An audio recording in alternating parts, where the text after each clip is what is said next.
Oke, selanjutnya, jadi di sini kita sudah capaian kita di praktek kinerja di sini sudah 75%. Jadi tinggal satu langkah lagi kita akan di 100%. Selanjutnya, sebelum masuk ke praktek kinerja, ini sedikit saya tambahkan.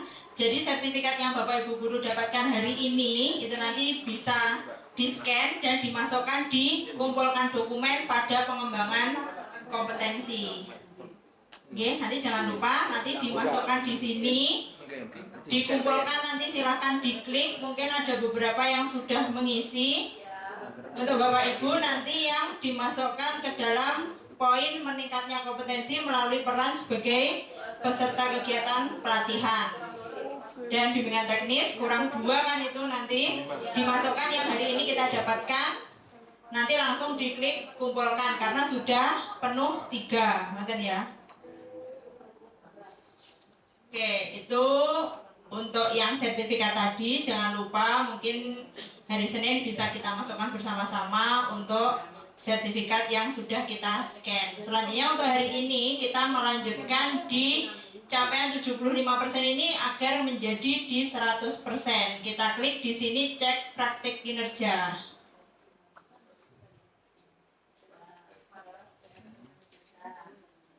Terakhir kemarin kita mengisi yang ini ya Bapak Ibu, yang dokumen tindak lanjut kemarin sudah kita isi semuanya.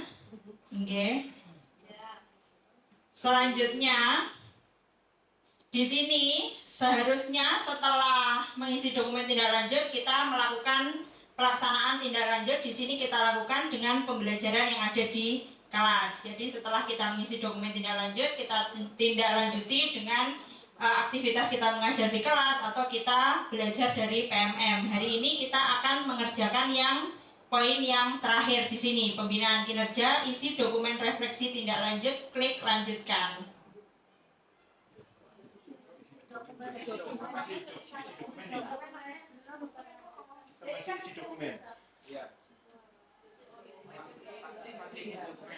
Ya, isi dokumen, maaf.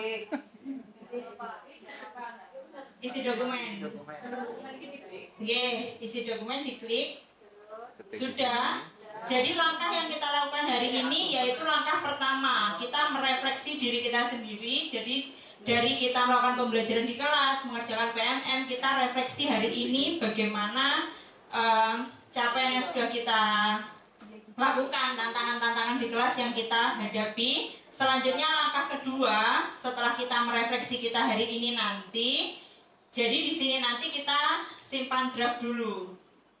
Nanti kita simpan draft karena di sini praktek yang akan kita lakukan itu di bulan Mei. Jadi nanti kumpulkannya menunggu bulan Mei. Jadi yang kita lakukan hari ini di tahapan lakukan refleksi. Selanjutnya setelah nanti kita isi, kita akan diskusi dengan atasan langsung kita dari apa yang kita isi nanti. Ya.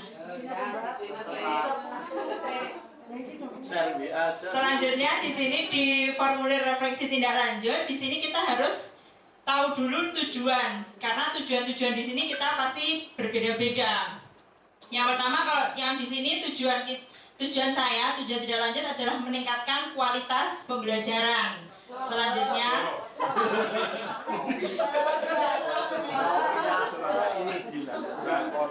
Selanjutnya upaya tidak lanjutnya melakukan diskusi dengan MGMP, periodenya Mei, dan kebutuhan dukungan yaitu mentoring dengan kepala sekolah, guru penggerak, dan lain-lain. Jadi yang pertama di sini pertanyaannya adalah refleksi tindak lanjut pilihan belajar. Karena di sini pertanyaannya nanti akan sama. Yang pertama pilihan belajar, yang kedua adalah pilihan belajar dari PMM. Jadi kalau yang pertama di sini yang kita dapatkan di kelas, yang pilihan belajar itu yang kita dapatkan dari proses belajar mengajar di kelas. Yang kedua dari PMM dunia berwarna yang kita kerjakan kemarin itu. Yang pertama kita isikan berdasarkan pengalaman kita yang ada di kelas dulu. Apa inspirasi baru yang Anda dapatkan dari upaya tindak lanjut? Jadi Di sini contoh saya yaitu setelah pelaksanaan observasi kelas dan diskusi tindak lanjut, saya mendapatkan inspirasi bahwa pertanyaan pemantik menjadi kunci dalam proses stimulasi diskusi kelompok. Sebentar, jangan lupa dalam proses mengisi ini kita harus ingat yang kita isikan kemarin di sini, yaitu indikator pilihan yang kita pilih adalah aktivitas yang interaktif. Jadi pembahasannya itu nanti kurang lebih yang kita isikan di situ tentang di sini motivasi peserta didik, tentang diskusi kelompok, diskusi berpikir kritis. Jadi kurang lebih nanti inspirasi yang kita dapatkan yaitu tentang itu, tentang motivasi, diskusi, bagaimana berpikir kritis siswa yang ada di dalam kelas. Betul.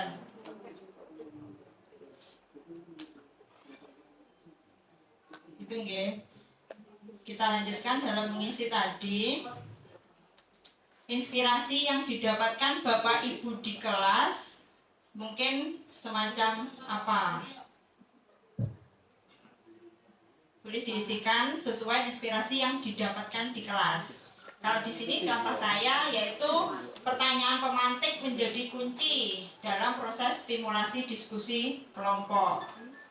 Jadi inspirasi yang saya dapatkan di kelas itu pertanyaan pemantik itu ternyata sangat penting. Jadi untuk memacu bagaimana proses diskusi nanti akan berjalan.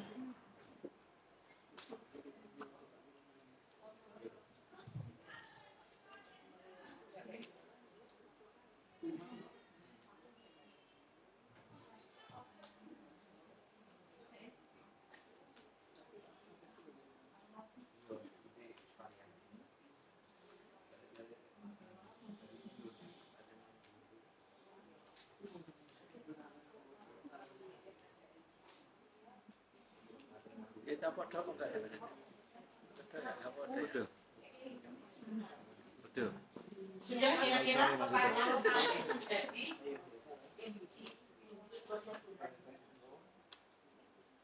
habis seperti itu.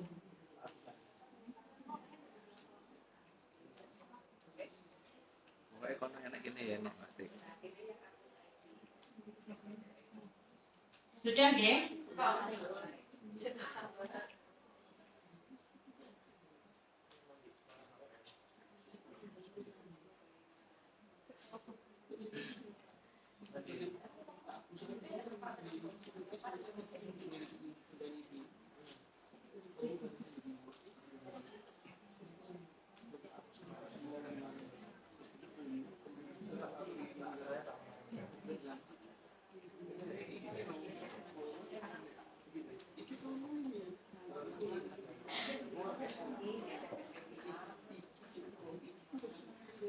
Sudah, kita lanjutkan. Jadi dari inspirasi yang kita dapatkan itu tadi, lanjut ke soal kedua.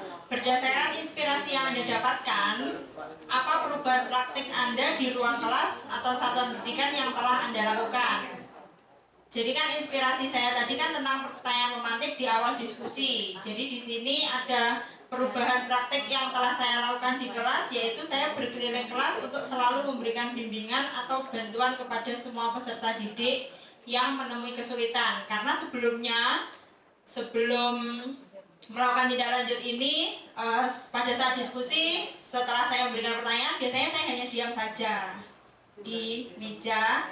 Setelah saya tahu bahwa harus ada pertanyaan pemantik, harus ada stimulasi dari guru, perubahan yang saya lakukan yaitu setelah memberikan diskusi, pembagian kelompok, pemberian pertanyaan gitu, saya berkeliling pada setiap masing-masing kelompok.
Yang penting yang diisikan di sini adalah perubahan yang telah kita lakukan di kelas setelah kita melakukan observasi dan lain sebagainya itu.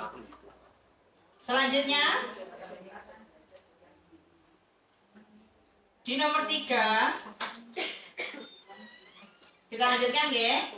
Nomor 3, apa tantangan paling sulit yang akan Anda hadapi dalam melakukan perubahan tersebut? Jadi hal-hal yang kita temui di kelas, kesulitan-kesulitan kita yang kita temui di kelas, silakan dituliskan di situ. Contohnya di sini saya yang pertama, tantangan yang saya hadapi, masih ada peserta didik yang belum berpartisipasi aktif dalam proses pembelajaran, meskipun sudah diberikan peran dalam kelompok. Selanjutnya yang kedua, kegiatan diskusi kelompok yang menstimulasi proses berpikir kritis lebih membutuhkan waktu yang sangat lama. Selanjutnya bisa juga menambahkan pemilihan model harus disesuaikan dengan karakter siswa. Jadi pemilihan model yang kita pilih di RPP atau di modul pembelajaran itu kurang sesuai dengan karakteristik siswa. Itu bisa kita masukkan ke dalam tantangan-tantangan yang kita hadapi.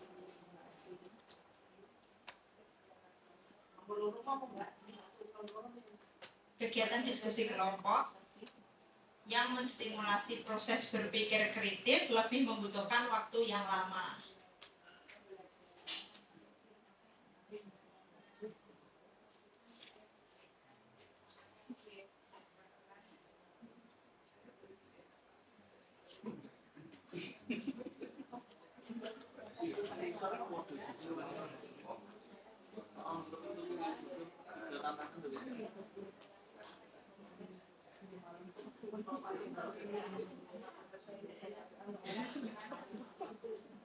Sudah ya, minimal satu tantangan dulu yang dituliskan, nggak apa-apa. Nanti kita lanjutkan sambil kita ingat-ingat apa tantangan yang paling sulit yang kita hadapi dalam proses pembelajaran. Selanjutnya yang terakhir, bagaimana rencana Anda dalam mengatasi tantangan tersebut agar bisa memastikan perubahan. Jadi di sini kita tuliskan upaya perbaikan kita. Kalau kita sudah punya tujuan, sudah tahu tantangan yang kita hadapi, kita di sini menuliskan apa upaya perbaikan yang bisa kita lakukan. Di sini contohnya bisa melakukan diskusi dengan teman MGMP. Selanjutnya kita bisa mengikuti komunitas-komunitas belajar, kita mengikuti webinar, itu juga masuk ke dalam upaya perbaikan. Jadi setelah kita tahu tantangan, kita tahu langkah apa yang bisa kita lakukan untuk memperbaikinya.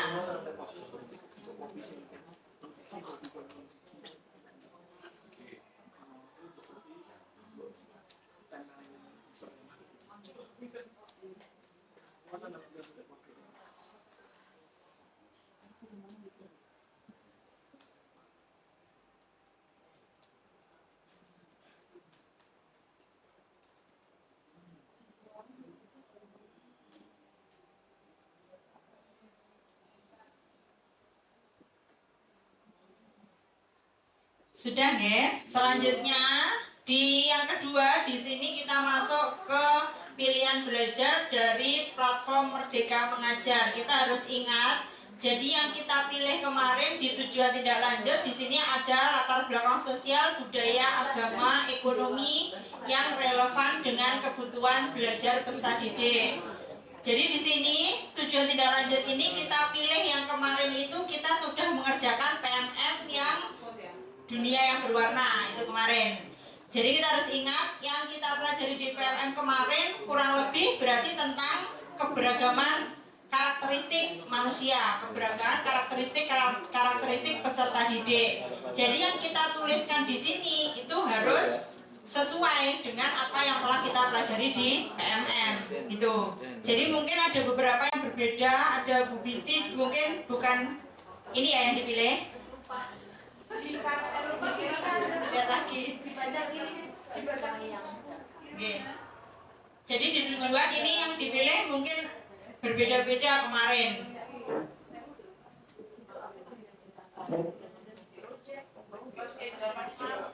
Oke. Jadi di sini mungkin yang saya ini pakai yang kalau tujuan tindak lanjutnya yang memilih yang tentang latar belakang sosial atau yang di PMM aksi nyatanya tentang dunia berwarna. Jadi kalau dunia berwarna isinya di sini apa inspirasi baru Anda, inspirasi baru yang Anda dapatkan dari upaya tindak lanjut. Inspirasi yang saya dapatkan setelah belajar dari PMM yaitu itu pertanyaan pemantik dapat diberikan pertanyaan yang relevan sesuai dengan latar belakang siswa yang beragam. Jadi kita masukkan di sini tujuan dari tindak lanjut itu siswa-siswa yang beragam. Pertanyaan pemantik Yang diberikan pertanyaan dapat diberikan pertanyaan yang relevan dengan latar belakang siswa yang beragam.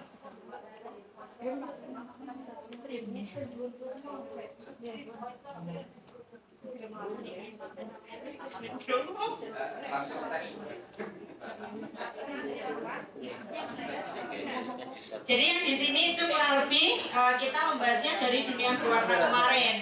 Yang kedua, berdasarkan inspirasi yang Anda dapatkan, apa perubahan praktik Anda di ruang kelas atau satuan pendidikan yang telah Anda lakukan? Capaiannya yaitu di sini perubahan yang saya lakukan yaitu lebih banyak berdialog dengan siswa untuk mengetahui latar belakang sebagian besar siswa agar dapat membuat pertanyaan-pertanyaan yang relevan dengan kehidupan siswa dan dapat dihubungkan dengan materi yang saya ajarkan. Bisa seperti itu. perubahan yang saya dapatkan. Diulang Bu.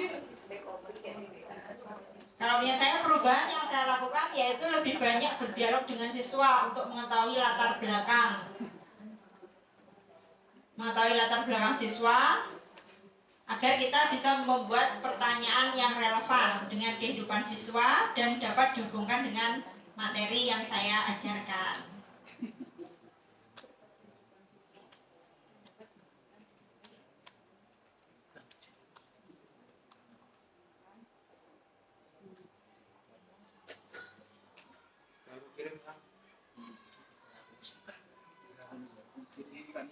Sudah, selanjutnya nggih.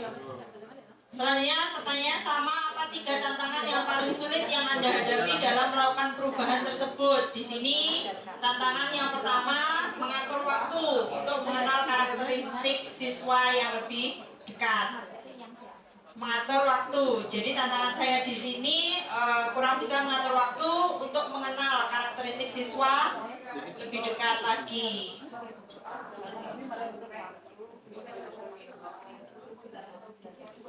Oke. Jadi nanti silakan ditambah poin 2 dan 3.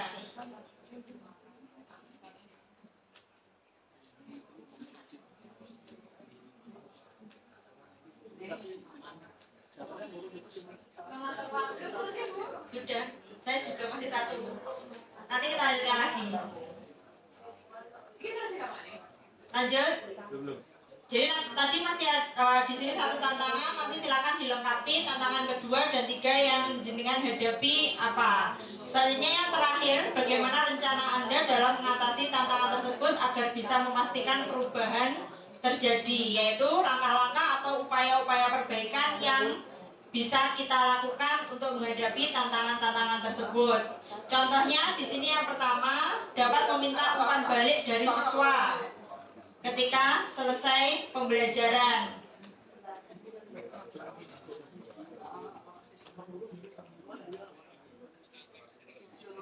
Selanjutnya bisa meminta saran dan masukan dari teman sejawat. Jadi setelah pembelajaran di kelas.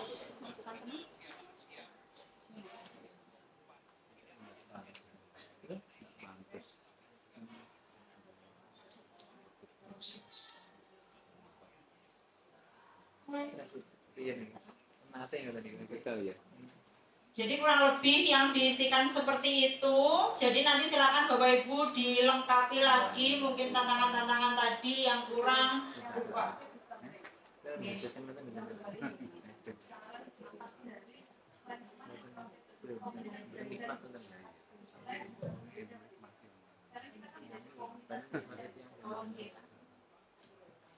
Jadi langsung komunitas belajar.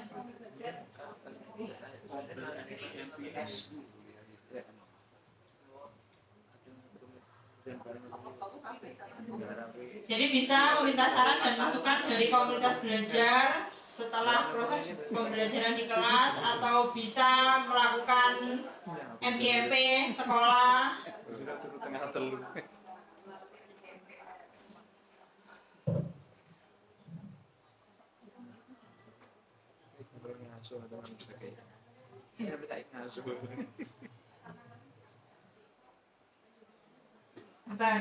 Setelah diisikan semua, silakan simpan draft dulu.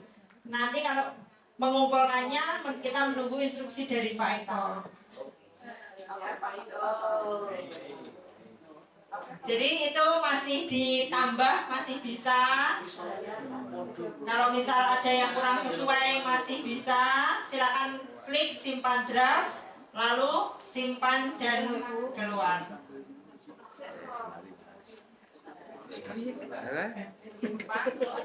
Simpan dan keluar. Draft berhasil disimpan, nanti bisa kita lanjutkan kapan-kapan lagi.